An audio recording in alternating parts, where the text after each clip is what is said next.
1,000 feet above the ground. When the engine in your aircraft fails, well, what do? I can't imagine that scenario. My goodness, it actually happened to one pilot who did the only thing he could do, radio in for help. Fox 10 News reporter Candace Murphy joining us live in the studio to tell us much more about this story. Candace, my goodness, what happened?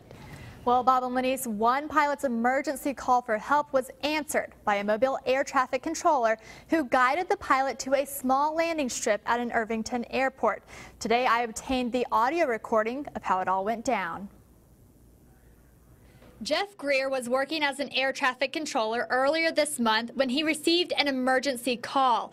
We had been on position for probably about 30 minutes when the Mayday call came in that the aircraft had lost its engine. Craig and Karen Zablosky had just crossed over the Mobile Bay in this aircraft and were heading to Mississippi when Zablosky heard the engine start to act up. All of a sudden the engine made just a horrible sounding noise. I knew something was seriously wrong. Zablosky started heading to the nearest airport and radioed for help. Yeah, we're having an emergency. Where's the nearest airport? We need to get down now. 244 Sierra, do you want to land in Mobile Region or downtown? The closest one, please. St. Elmo's directly to your north. Say your nature of emergency, sir. I don't know. We lost the cylinder. Something barely running. At that point, you're kind of going automatic.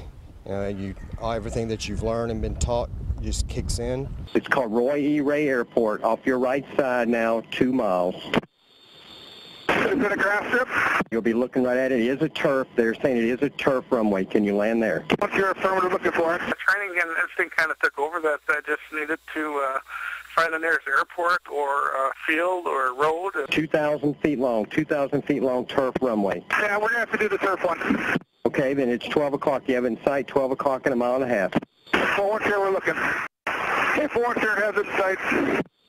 You have the airport in sight underneath, you said? Forward here, affirmative. I continue to go through my procedures and try to get it restarted with no luck. Engine just quit. Forward here, understand that your engine has quit. The airport is right underneath you. Forward here, Roger, we got it in sight. Okay, just stay with me. Basically what was going through my mind was that I got to get this thing down on the ground and walk away from it. Thanks to Greer's guidance, the pilot was able to safely land on the grassy runway behind me. Without an engine, that's pretty miraculous that they landed out here safely with no damage to the aircraft, from what I understand, and nobody was hurt. So it was relief. They were back on the... Now, Zablosky has been flying since 1982 and says his training and instincts kicked in when he was in trouble. He later called Greer to thank him for his assistance.